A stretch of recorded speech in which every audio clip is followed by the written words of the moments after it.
There are horrors beyond life's edge that we do not suspect.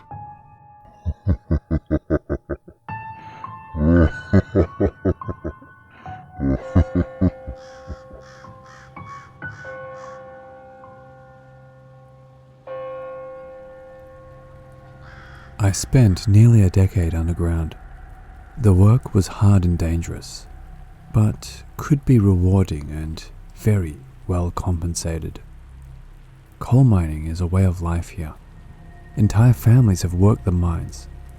I myself have several family members who have retired or work down there still.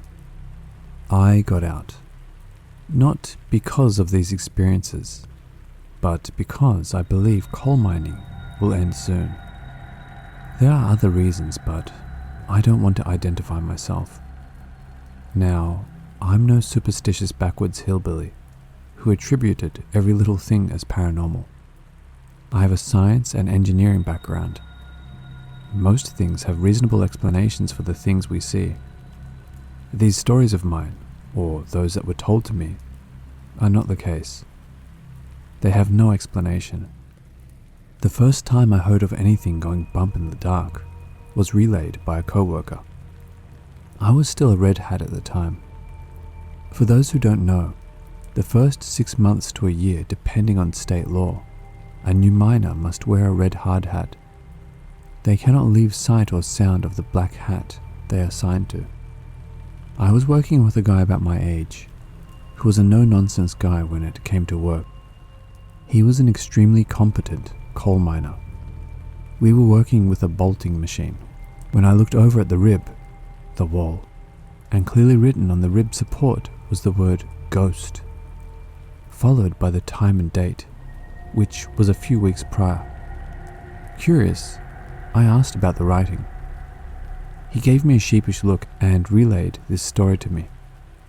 I was working down here by myself, running the bolter.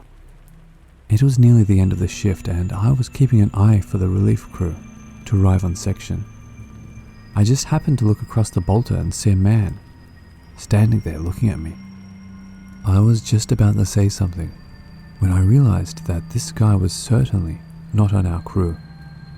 Then I realized his cap light was emitting no light and was in fact an old carbide lamp, not our battery-powered ones. My adrenaline spiked, and all I wanted to do was run away, but I was rooted to the spot, looking at him, looking at me. He was about 5 feet away, standing behind the bolting machine, so just visible from the chest area up. So as I was about to open my mouth to speak or scream, I'm not sure, he turned 90 degrees and began walking along the side of the bolter. What is even stranger is, with every step he took, he would sink lower and lower into the ground until his head was below the edge of the bolting machine. Picture the stairway gag, if you know what I mean. I snapped out of it and ran around the other side of the machine to see no one there. He was gone, seemingly sank into the earth with each step. In a daze, I walked to the track and saw that the relief man trip had not arrived. It was just our crew. I wrote the time and the date on the support to help recall where and when I saw this. I returned to that spot many times, hoping to see him again. I never did.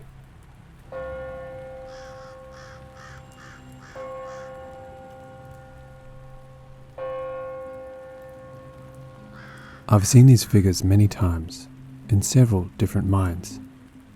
They are creepy as hell, and I dislike them immensely. My first encounter was just after I'd gotten my black hat, allowing me free access to the entire mine. I was still wet behind the ears, however, and given a job that was essentially a babysitting gig. Go me. The job entailed watching over a machine called a booster drive. It was a machine that was placed along the belt that transported the coal out of the mine on a long wall section. Its whole job was to keep the belt moving and the river of coal moving out of the mine to the process facility. It's usually a cake gig if the beltmen did their job correctly. I shovel up any spilled coal, and call in the cavalry if shit goes sideways. Now, unlike 95% of the rest of the mine, the booster drives had lighting installed. The light would spill up the entryway, only so far however. Beyond that point, it was that same inky black nothingness I've described before. I'd been there a few days already, and kept catching movement out of the corners of my eye. I grew up shooting and hunting, so unnatural movement catches my attention pretty rapidly. It would always disappear when I tried to look directly at it. Thing is, I would feel frightened and definitely threatened when I would catch fleeting glances of it. It felt ominous. One day, after a pretty active day of jerking my head at the blackness and seeing movement always retreating into the dark, I got angry and foolish. I called out, I see you. Whatever it was took 2 full strides into the light. It was shaped like a man, same size, height and shape, only it was completely black.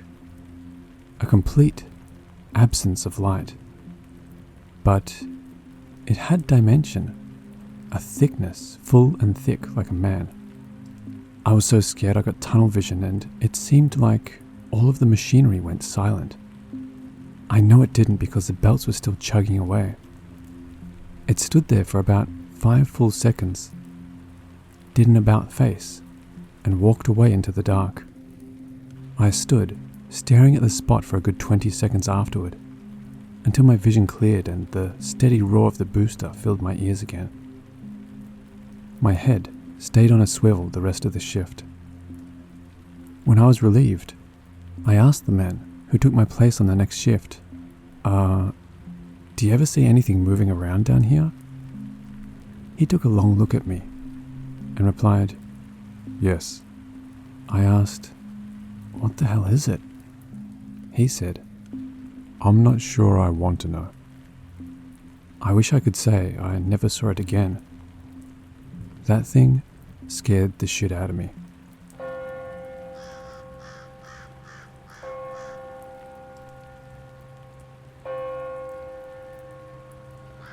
Following last post, I received some questions concerning what I saw, what I thought it was, and what, if anything, I thought it wanted. I think I wanted to know these answers, but the truth may have been too much to handle. This thing creates intense feelings of doom. Whether it emits this intense emotion or it is a natural reaction to such an unnatural thing, I don't know. This story concerns another encounter with this awful thing. I was working the same supposed cakewalk gig at the same booster location. This thing was discussed between the man I relieved, myself, and the man who relieved me. We were all generally terrified of it. Some days we would notice it hanging around, just out of the light, making 10-hour shifts seem like an eternity of looking over our shoulders. Other days it would be completely absent. The days it was absent weren't exactly the best either. It was almost as bad wondering where that thing was than actually seeing it out there, pacing, flitting about, or worse, just watching us in our peripheral vision on the bare edge of the light.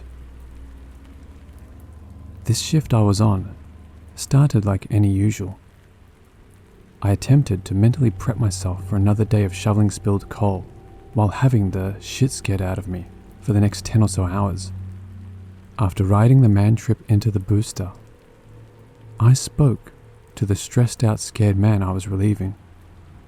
I told him about the weather topside, as we were expecting snow by the time he got outside. He told me it had been a quiet day and he hadn't seen any glimpses of our shadowy visitor. We bullshit for a bit while he waited for the man trip that would be his ride out of the mine. Eventually, it arrived, and he wished me luck while I told him to have a safe drive home. I was watching the belt cruise along, transporting all that black rock out of the mine, when suddenly, all of the power kicked off. My work area was instantly plunged into the pitch blackness, and the dull roar of the machinery coasted to a stop. The sudden change from bright light and noise to quiet blackness was unnerving. I turned on my cap light and made my way to the power center that controls the juice to check if the power kicked locally or if it was more widespread across the mine. I found all my breakers still set, meaning the outage was more than my booster. I got on my radio and confirmed the situation with the power was mine-wide. I made a seat with some bags of rock dust and leaned against the airlock wall to settle in for a bit. It was at this point I heard it. Footsteps. There were footsteps walking toward me, but no one was there. I was hoping upon hope I would not see that black human-shaped mass out there in the dark.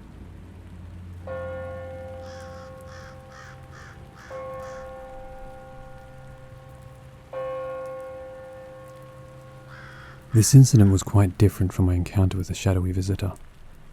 This encounter was also unique because I had a co-worker directly beside me who also confirmed everything I saw. My co-worker, I'll refer to as Luke from here out. Luke was an extremely intelligent former military man with a razor-sharp wit. Guy was downright hilarious, and I always enjoyed working with him. Like many other guys I've had the privilege of working with, Luke was a hard-working, honest man who took his commitment to his work and family seriously. We were doing something called a power move in an active coal mining section. To the non-mining folk out there, I will try to elaborate. Imagine that you are vacuuming your carpet. It is a large room and your power cable cannot reach all the way to the other side of the room, so you grab an extension cord to finish the carpet. When coal mining, almost all of our equipment is ran by high voltage. The machines have a heavy cable that powers it and connects to a large metal box called a load center or power center. A giant cable runs into the section called a high line to the load center, and then all the machines are plugged into the load center like a giant power strip. It supplies 12,470 volts to the section, and I don't even remember how many amps. Enough to blow softball-sized holes out of the unlucky soul who makes a giant mistake and touches something they shouldn't. After removing all the coal that the machines can reach with the supplied cable, we add a length of cable to the high line, move the load center further into the section, and then the machines can now reach fresh coal to mine. During a power move, more belt line is added to allow transport of the mined coal, and walls have to be built to control the ventilation within the mining section. Then the cycle repeats. This occurs in what is called a gate section, while the longwall section is a different cycle. I didn't intend for this to be a lesson in coal mining, but I digress. Luke and I were tapped to build the walls that control ventilation. It's a crappy way to spend the shift, but ventilation is crucial in a coal mine. We had the block in place, and now we were required to apply the sealant that is called mud. It is a dry powder that comes in bags that must be mixed with water to make a brown, thick liquid that can be spread over the surface of the block and fill in any gaps in the wall to make as close to an airtight seal as possible. It's messy, stinky, fibrous stuff that is dangerous to breathe, causes chemical burns to bare skin, ruins clothes, and has to be shoved and spread into every nook and cranny in a block wall that is fitted into uneven floor, walls and roof. The block was somewhere around 45 pounds a pop, and you had to use quite a bit of them. Area was 16 feet wide and about 10 feet high. It was a pain in the ass. Sorry for the long lead-in. Luke and I had humped all the block into place from the pallets, and it was mud time. Problem was that the beltman had our water supply cut off to extend the water lines. Our boss told us that we were not permitted to leave the mine until the wall was finished. Without proper ventilation, coal could not be mined. coal pays our wage. Coal pays the bills. Problem is, no water, no mud, no wall. The beltman would not have the water ready until the relief shift had arrived. Different bosses, different orders. During the shift, I had noticed large pools of water had collected in the return entry. I told Luke that I knew where usable water was, and we could grab some buckets and collect water there to mix the mud. We needed water. Didn't have to be clean water. We were kneeling down collecting water from a large puddle when I saw a miner walking toward us. It was late in the shift, so I assumed it was the fire boss on his inspection. Luke saw him as well. I noticed his cap light was unusually dim. It happens. Most miners carry a backup cap light for this contingency, since batteries wear out over the lifetime of the cap light. I distinctly remember his reflective clothing we are all required to wear. He was walking towards us as we were looking down, filling our buckets with water. When I looked back up, he was completely gone. Vanished, completely. I half yelled to Luke, "Where did he go?" I recall him looking all around us, realizing that there is literally nowhere for him to escape to. Then looking back at me, he opened and closed his mouth a few times as if to offer an explanation, and realized there wasn't any. Gone. We finished the wall somewhat late that shift, and this experience became a talking point between us. After discussing several things we had seen, it became apparent to me that he had experienced the shadow entity I had, only not as closely. And I had met another person who I could confide in what I was seeing without being ridiculed. Some men worked entire underground careers without experiencing anything unbelievable. Others, like myself, Luke, and many others, saw things that shook men to the core.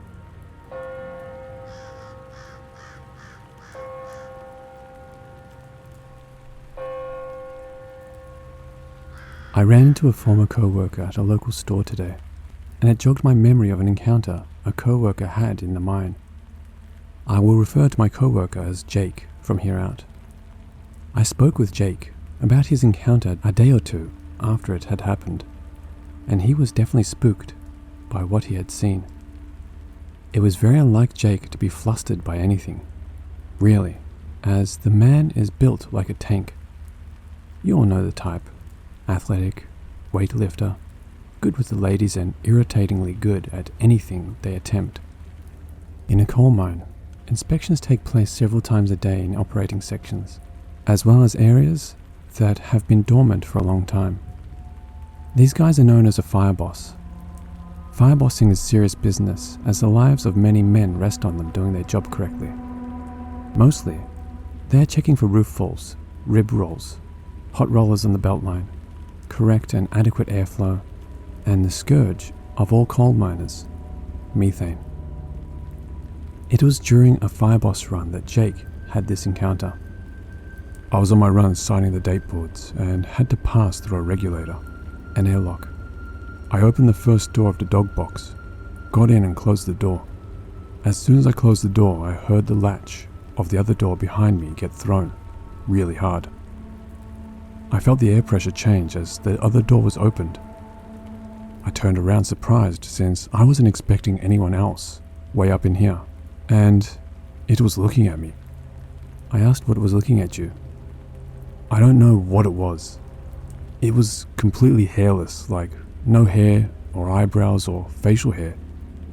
It was a white or greyish colour, and I didn't see any colour in its eyes. It had this awful look on its face, like it was going to rip me up and enjoy itself doing it. I threw the other door open against the air pressure and ran. I'll tell you, just as I already told Donnie, our mine foreman, that I ain't ever going back up there. They can fire me first. I felt bad for Jake. He got in some trouble because he flat refused to finish the fireboss run that day. Another man had to make his way in and do it before the mine could be cleared for the next shift. Rumor is the man who finished the fireboss run took a gun with him. It is a federal crime to take a gun underground, But if whatever it was had scared Big Jake, I can hardly fault the man.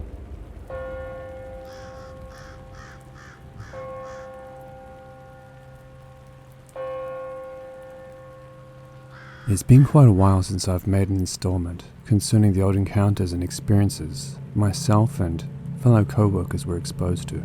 I had honestly never planned to write them at all, really. Most of the people involved never even talked about the unexplained things they had seen or heard in that place, or were very reluctant to. Perhaps it has to do with the trust coal miners have to have with one another. While I was in, I know the possibility that a methane buildup, an explosion, is a very real thing. It has happened numerous times in the past. Yet, I trust the fire bosses have done their runs correctly to monitor the gas. I trust the rock dusting crew suppressing explosive coal dust.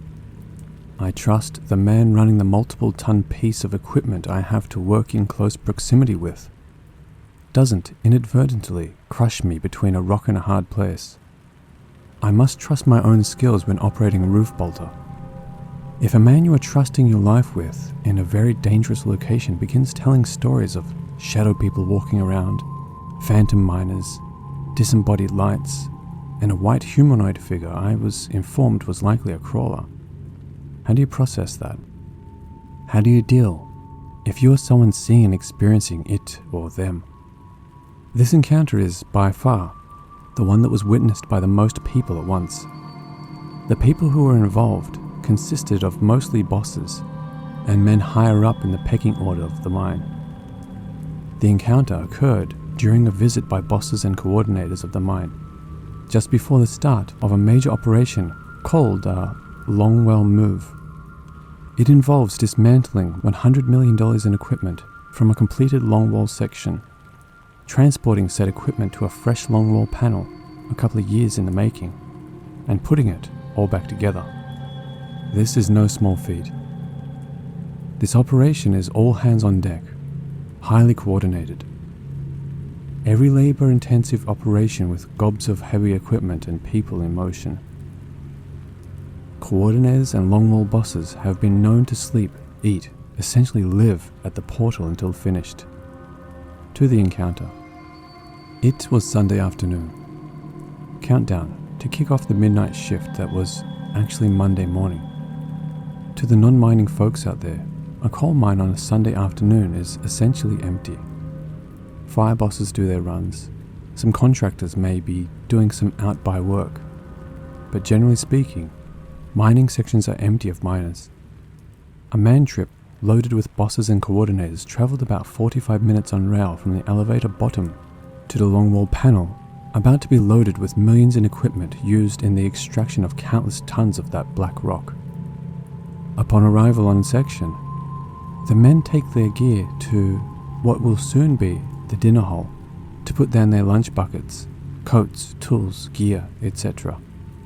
After putting down their gear, they begin to move about the section, talking shop concerning equipment locations, timetables, equipment operators to use. Normal pre-operation talk. One of the bosses sees a figure walk from a crosscut. He points out the figure to the present party. The figure strolls out of the crosscut, wearing a dim headlamp, across what will be an equipment location, and into the longwall face, disappearing into the rock wall. The men are dumbfounded. They essentially run to the location, simultaneously calling dispatch on the radio, inquiring who else was up there, and the tracking information on all the parties present. Tracking station reports they are the only people there, and no dispatcher has sent anyone into the section in many hours. The present crew scoured the section, looking for the figure most of them saw.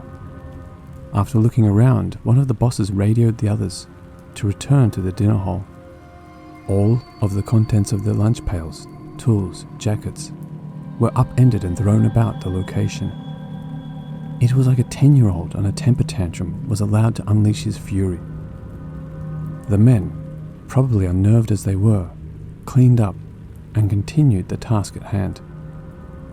The longwall move started on time and completed pretty close to on schedule. The few that would talk about it afterward were definitely shaken. Their radio chatter from that night were of scared men trying to stay calm and do their job. And they did.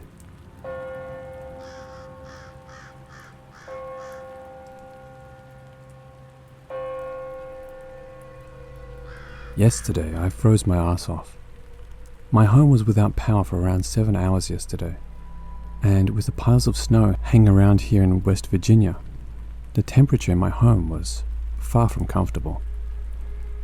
While hanging out and reading my book, my mind began to wander back to some of those strange experiences I had while working in the mine. I think Nicole helped to bring back the memory because that shift, among many others, was frigid. A common misconception people have is that the mine remains a constant temperature. This is not true.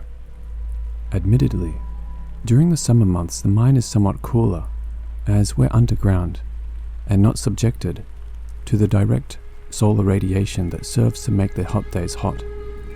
This does not mean that men are comfortable during the summer months. The thing most people fail to realize is that coal mines are pumped full of air year-round. Air measured in several thousand cubic feet per minute is required by law to course through that mine to provide ventilation. That means during the hottest summer months, hot and humid air is being forced underground into the workspace. The humidity gets so bad, sometimes condensation drips from everything. Add hot equipment, and I have literally witnessed men wring sweat from shirts. Conversely, this airflow tends to make the mine a very cold and bleak place during the winter months. Men working day shift arrive to the mine and cage down when the sun is mostly still below the horizon. They then work their shift in complete darkness and cage up when the sun has mostly set. The result is a man on day shift not getting to see the sun for a week or more. A man on midnight shift spends his work during the coldest hours of the day, pummeled by frigid air. When a miner doing heavy work sweats on any shift, that frigid air chills to the bone. Imagine your clothes being wet in December, then riding in the bed of a truck. I don't recall what shift I was working during this encounter. I do recall that my area was experiencing what was called a polar vortex. It didn't matter how many layers you wore, it was just so cold. I was working with a guy I'd been paired up with several times in the past. We had the same job bid, so it was not unusual for us to work together, since we had the same job classification. We were working for a bit, then ducking into an area out of the direct airflow to try and stay warm. Several times while we were working together, I observed him stopping what he was doing and looking up at the mine entry. I ignored this for some time, as my only concerns at the moment went something like, holy shit cold, holy shit cold, holy shit cold, holy shit cold, holy shit cold. Eventually I had enough of him staring off up the entry and asked him what the hell was the problem. He said, Have you noticed a light? I replied that I had not. We stepped out of the direct airflow, and he told me that for the last hour or so he had seen a dim light moving back and forth up the entry. This was before my encounters with that, whatever it was, later in my career. I told him that it was likely our own cap lights he was seeing, and no one else was up here. We had to take a man trip and then walk quite a while just to get to our work area, and were far enough in that working alone was greatly discouraged. He then looked at me and said something that greatly disarmed me. He said, I'm sure. We made a couple of seats on the mine floor, sat down and shut off our cap lights. For a minute or so, my brain tried to fill in the blackness and sensory deprivation from the complete lack of sight. Following that, my brain seemed to be okay that I was sitting in the pitch black. We sat in this way for probably 10 to 20 minutes. Time was hard to judge then. We sat completely silent when I began to see a dim light from a crosscut up the entry. The light got brighter until I could see a single point of dim light, about the height of a man bobbing slowly along, like the gait of a person walking casually. It crossed the entry and disappeared into the crosscut on the other side. I never saw anything but the dim light bobbing along, as if someone was slowly strolling about. At first I wondered if it was my mind just filling in the sensory deprivation. However, at the moment the light broke the crosscut and into the entryway, I heard my co-worker's intake of breath as he was processing what he was seeing. The light nearly faded from view as it entered the opposite crosscut, but staying a dim glow. The light began to grow brighter again as it emerged in the entry to cross back to where it started. The light was a little dimmer on the return trip, but there was no mistaking it was there. We sat this way for another 30 or so minutes. Again, time was very hard to judge. The light seemed to mill around on the left side of the entry in the crosscut out of the direct line of sight until the area returned to pitch dark again. I struggled to estimate the amount of time light could be observed. After we got enough courage to speak to one another, we compared stories to be sure we observed the same thing. After our shift ended, 2 guys on the next shift were to travel up to where we were to continue roof bolting.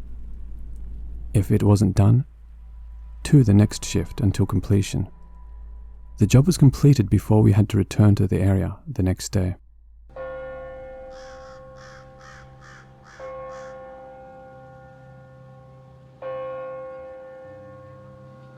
Hello watchers and listeners, thank you so much for watching. As always, a big thank you to all of the Reddit users who kindly allowed me to use their stories. If you want to help support this channel, you will find links to both my Patreon and my Teespring store in the description below, so feel free to have a look. And the biggest thank you to all of you who continue to support me. I truly do appreciate it. And remember, Papa loves you.